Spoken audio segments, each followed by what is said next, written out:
जिससे तुम प्रेम करते हो, तुम्हारे मन में इच्छा होती है, ये सदैव रहे, इसकी मृत्यु कभी ना हो। इसलिए चिरंजीवी होने का आशीर्वाद दिया जाता है कि चिरंजीवी भव, आयुष्मान भव, सौभाग्यवती भव, सुहागवती भव। और आजकल के स्त्री पुरुषों को तो आशीर्वाद भी देना नहीं आता है। अब वो भव भव क्या करे, भव हाव आता ही नहीं। आशीर्वाद कैसे दिया जाए? किसी को आशीर्वाद दो, कीर्तिवान भव, मतलब कीर्तिवान बनो। यशस्वी भव, यशस्वी बनो। तपस्वी भव, तेजस्वी भव, ओजस्वी भव। चिरंजीवी भव, यानी लंबी उम्र को प्राप्त हो। सौभाग्यवती भव, यानी तुम्हारा पति तुम्हारे जीवन भर जीवित रहे, विधवा न हो तो, यह आशीर्वाद है। बुद्धिमान भव, चरित्रवान भव, कीर्तिमान भव, गुणवान भव। बहुत कम लोग ये आशीर्वाद देते हैं कि गुणवान भव, कि गुणवान बनो। उत्तर प्रदेश में नेपाल बॉर्डर पर होली और दिवाली के पर्व के दिन वहाँ नियम है, गांव का नियम है कि सभी बच्चे सभी के घर में जाकर पैर छूते हैं, माताओं बहनों के, बड़ों के पैर छूते हैं। और मैं भी नेपाल सीमा का जन्म मेरा है, मैं भी पैर छूने जाता था। बचपन था, जो सिखाया जाता था करते थे। तो जब पैर छूने जाते थे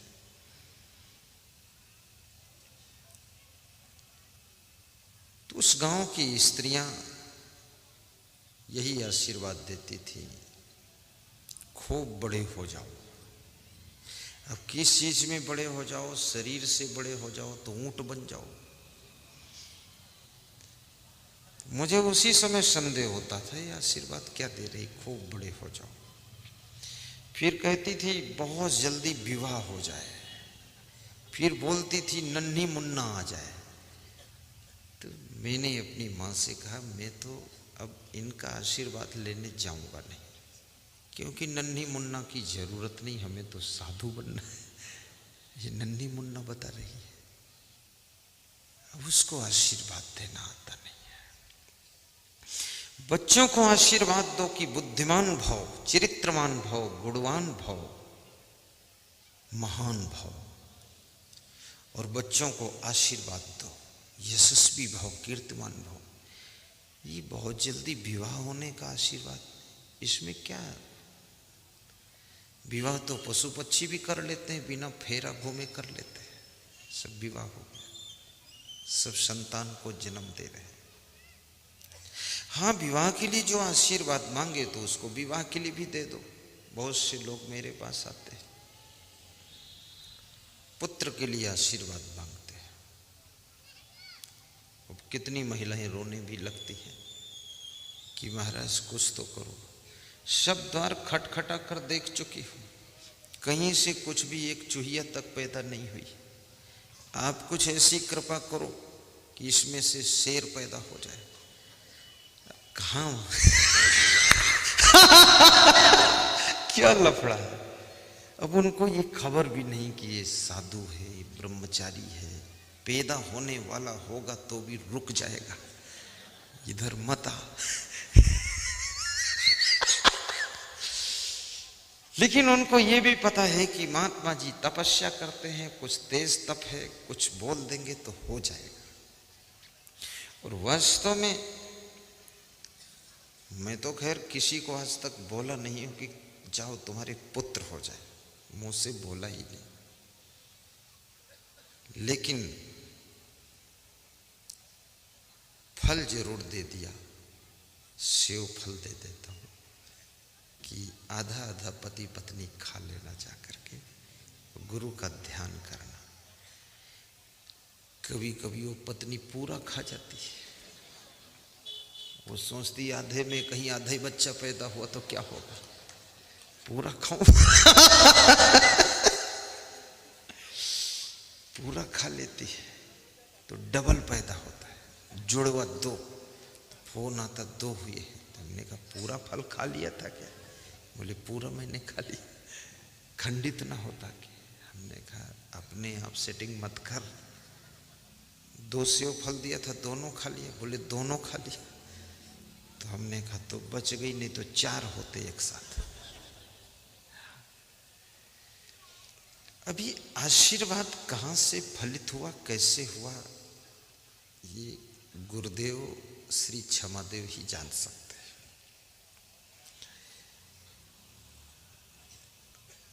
मेरा प्रवचन चल रहा था रतलाम जिले में, मध्य प्रदेश में। जयंती भाई पाटीदार इंदौर से सत्संग सुनने आए और उन्होंने कहा कि बेटी का विवाह नहीं हो रहा, 2-3 साल से परेशान हैं हम। तो हमने कहा गुलाब का फूल ले आओ और चरण में छुआ कर स्पर्श करके ले जाओ, बेटी के मस्तक में छुआ देना और घर के पूजा मंदिर में रख देना, काम हो जाएगा आपका। तो गुलाब का फूल वहाँ मिला ही नहीं। तो वहीं पड़े थे 2-4 फूल गेंदा के, उसी में से उठा लिया उसने और चरण में छुआया, ले गया। दूसरे दिन शाम को फोन आया कि शादी तय हो गई है, काम फाइनल हो रहा है। तो हमने कहा मैं तो गुलाब का बताया था, तो गेंदा का ले गया। बोले फूल तो फूल है, न गुलाब में कोई ताकत है, न गेंदा में, आपके चरणों की धूल में ताकत है। मैं नाम इसलिए बता दिया हूं, कभी पता भी लगा सकते हैं आप। जयंती भाई पाटीदार, खजराना इंदौर, खड़े गणेश के पास, गणेश जी के मंदिर के पास। वास्तव में जो तपस्वी तेजस्वी संत होते हैं वे मुंह से कुछ न बोले और श्रद्धा से उनको आपने हाथ जोड़कर नमन किया है। मैं तुम्हारा सिस्टम तो नहीं जानता, मैं अपना जानता हूं। मुझे जब जब कोई आशीर्वाद की जरूरत पड़ती है तो पूज्य श्री क्षमादेव जी को याद करता हूं, अपने गुरु को, और मुझे वो चीज़ प्राप्त हो जाती है और सफलता मिल जाती है और कभी कोई फीलिंग नहीं आती। क्षमादेव की कृपा, उनका आशीर्वाद, आशीर्वाद आज भी है और श्राप भी है, लेकिन आशीर्वाद देने वाला साधना और तपस्या में पूर्ण होना चाहिए। श्राप देने से तपस्या का प्रभाव क्षीण हो जाता है। इसलिए जो बहुत बड़े विवेकवान संत होते हैं किसी को श्राप नहीं देते। श्राप देने से उस संत का भी तेज तप क्षीण होता है, कमजोर हो जाता है।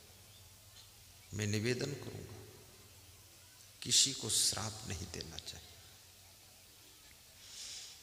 देना है तो आशीर्वाद दो, और आशीर्वाद देने से आपके अंदर तेज बढ़ेगा और इतना तेज बढ़ेगा कि फिर जिसको भी तुम मन से सोच लोगे इसका भला हो तो उसका भला हो जाएगा। ये साधारण नहीं, भला होता है।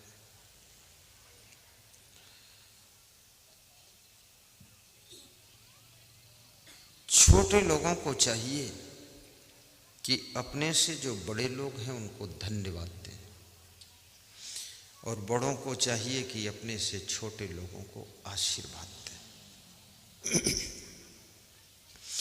जिस घर में, जिस परिवार में, जिस पार्टी में, जिस समाज में, जिस आश्रम में, जिस परिवार में आशीर्वाद और धन्यवाद की परंपरा जीवित है, वो परिवार बहुत उन्नति करता है। दादा दादी, माता पिता, इनको सदैव अपने बच्चों को आशीर्वाद देना चाहिए, शुभ कामना रखना चाहिए। और बच्चों को चाहिए कि अपने दादा दादी माता पिता को धन्यवाद दें, और बड़ों को चाहिए कि धन्यवाद प्राप्त करने वाले कार्य भी करें। ये फोकट में धन्यवाद लेने की कोशिश मत करें। ये मत सोचे कि उम्र बड़ी है इसलिए मैं बड़ा हूं, धन्यवाद बड़ा मिलना चाहिए। उम्र बड़ी है, बड़ी उम्र वालों को भी धन्यवाद है, लेकिन बड़ी उम्र वालों को कोई बड़ा कार्य भी करना चाहिए, महान कार्य करना चाहिए। अलवा जलवा उल्लुल जुल्लुल एरे गहरे नत्थु खेरे जैसे नहीं रहना चाहिए। अगर तुम बड़े हो तो शराब पिए कैसे पड़े हो।